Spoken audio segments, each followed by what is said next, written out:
Vijayawada Telugu Desam party MP Kesineni Nani ముఖ్యమంత్రి YS Jaganmohan రెడ్డిని కలిశారు. జగన్మోహన్ రెడ్డిని కలిసి బొకే ఇచ్చి ఆయనతో సుదీర్ఘంగా మంతనాలు జరిపిన తర్వాత మీడియాతో మాట్లాడారు.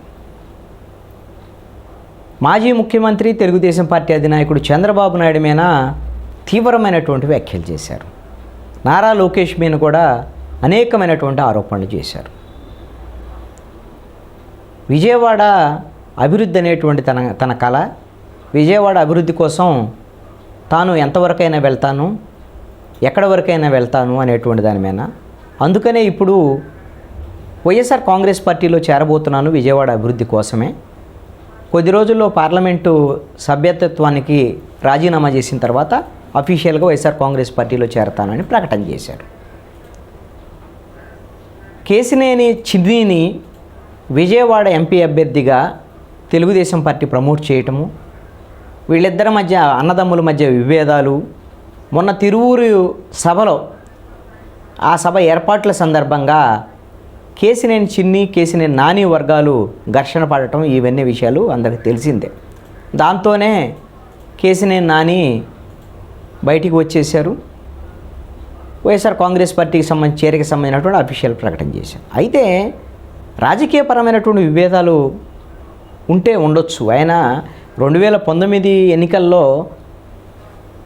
తెలుగుదేశం పార్టీకి ప్రతికూలమైనటువంటి పరిస్థితులు ఉన్న సందర్భంలో కూడా గెలిచాడు. కేవలం 3 ఎంపీలు మాత్రమే తెలుగుదేశం పార్టీది, గుంటూరు, అదేవిధంగా విజయవాడ, అది శ్రీకాకుళం, రామ్మోహన్ నాయుడు.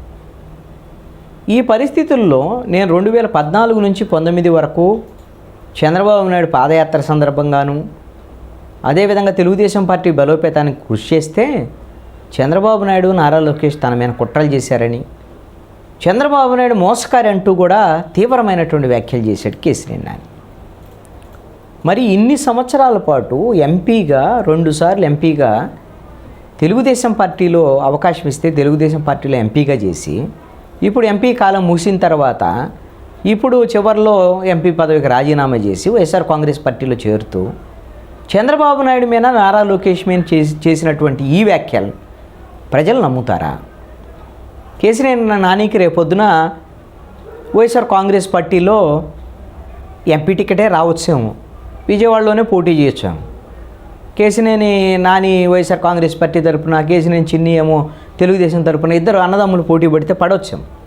మరి ఇలాంటి పరిస్థితుల్లో ఒక 10 సంవత్సరాల పాటు ఎంపీగా పనిచేసి అధినాయకుడు మీనే ఇంత తీవ్రమైనటువంటి ఆరోపణలు చేయటం, దీన్ని ఎంత మేరకు ఓటర్లు కానివ్వండి, లేకపోతే ఆయన అభిమానులు కానివ్వండి, లేకపోతే తెలుగుదేశం సంబంధించినటువంటి అభిమానులు ఎలా నమ్ముతారు?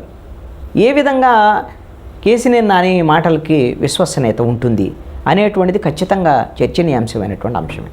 ఆయన చిన్న మాటలు మాట్లాడలేదు. మోసకారి, ఏదో అమరావతి కడతానని భ్రమంలో ఉన్నాడు. విజయవాడ అనేది వాస్తవం. విజయవాడ అభివృద్ధి కోసం కనీసం 100 కోట్లు కూడా ఇవ్వలేదు చంద్రబాబు నాయుడు. అదేవిధంగా తాను పార్టీ కోసం పనిచేస్తుంటే తన మీద బోండా ఉమామహేశ్వరరావు చేత, బుద్ధా వెంకన్న చేత చంద్రబాబు నాయుడు తిట్టించాడు అంటూ కూడా మాట్లాడాడు.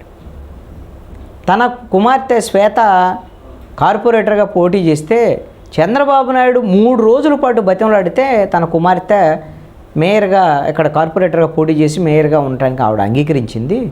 తీరా అలాగా మరి తన కూతుర్ని రాజకీయాల్లో దించి మళ్ళీ వీళ్ళందరి చేత మమ్మల్ని తిట్టించారు, ఇది ఎంత మేరకు సమంజసము అని చంద్రబాబు నాయుడు మీద ఆరోపణ చేశారు కేసినేని నాని. అదేవిధంగా తన కుటుంబ సభ్యుల చేతే తనని కొట్టించాలని, తన మీద దాడి చేయించాలని నారా లోకేష్ చూశాడు. నారా లోకేష్ ఈ విధమైనటువంటి వెనుపోటు రాజకీయాలు చేశాడు నా వెనకాల అనేటువంటి విషయాలను కూడా నారా లోకేష్ మీద కూడా తీవ్రమైనటువంటి వ్యాఖ్యలు చేశాడు. ఈ పోల్ని చంద్రబాబు నాయుడు, నారా లోకేష్ గురించి మాత్రమే మాట్లాడి విమర్శలు చేసి ఆగల. జగన్మోహన్ రెడ్డి పేదల పక్షపాతి, పేదల కోసం పనిచేస్తున్నాడు, అందుకని జగన్మోహన్ రెడ్డి నాయకత్వంలో నేను పనిచేయాలనుకుంటున్నాను, వైఎస్ఆర్ కాంగ్రెస్ పార్టీలో మేము చేరతామని అటువంటి విధంగా మాట్లాడాడు. ఆయనతో పాటు రేపొద్దున వాళ్ళ అమ్మాయి శ్వేత కూడా చేరేదానికి అవకాశం ఉండొచ్చు. అంటే వాస్తవంలో కేసినేని నాని ఎప్పటి నుంచో వైఎస్ఆర్ కాంగ్రెస్ పార్టీతో ఉన్నారు. వైఎస్ఆర్ కాంగ్రెస్ పార్టీ ఎమ్మెల్యేలతో కలిసి చట్టాపట్టా తీసుకొని తిరుగుతున్నారు అనేటువంటిది తెలుగుదేశం పార్టీ వాళ్ళకి ఒక ఆరోపణ. బుద్ధ వెంకన్న వెంటనే ప్రెస్ కాన్ఫరెన్స్ పెట్టాడు. మమ్మల్ని ఎవరిని కూడా కేసీఆర్ నాని తిట్టమని ఎప్పుడు కూడా చంద్రబాబు నాయుడు చెప్పలేదు, అలాగా అసలుకి పొరపాటును కూడా చంద్రబాబు నాయుడు ఆయన నోటి నుంచి రాదు అని తన పిల్లల మీద, 3 పిల్లల మీద ప్రమాణం చేసి, మీడియా ముందు ప్రమాణం చేసి మరీ బుద్ధ వెంకన్న చెప్పాడు.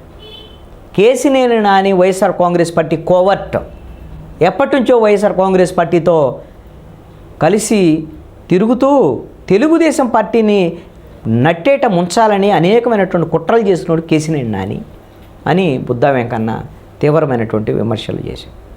ఒక రకంగా తెలుగుదేశం పార్టీలో ఈ పంచాయతీ బుద్ధ వెంకన్న అదేవిధంగా కేసీఆర్ అని తెలుగుదేశం పార్టీ చిన్ని వీళ్ళకి సంబంధించిన ఈ పంచాయతీ కొంత రచ్చరచ్చ అవుతుంది. ఎందుకు అంటామంటే ఇది రాష్ట్ర రాజధాని కేంద్రం విజయవాడ. ఇలాంటి చోట్ల ఇప్పుడు మొత్తం రాష్ట్ర వ్యాప్తంగా చూస్తే ఒక 5-6 ఎంపీలు వైఎస్ఆర్ కాంగ్రెస్ పార్టీ నుంచి తెలుగుదేశంలోకి, ఒక ఎంపీ జనసేనలోకి వెళ్తారనేటువంటిది పెద్ద చర్చ జరుగుతుంది. ఈ నేపథ్యంలో వైఎస్ఆర్ కాంగ్రెస్ పార్టీకి పొలిటికల్గా చాలా పెద్ద డ్యామేజ్.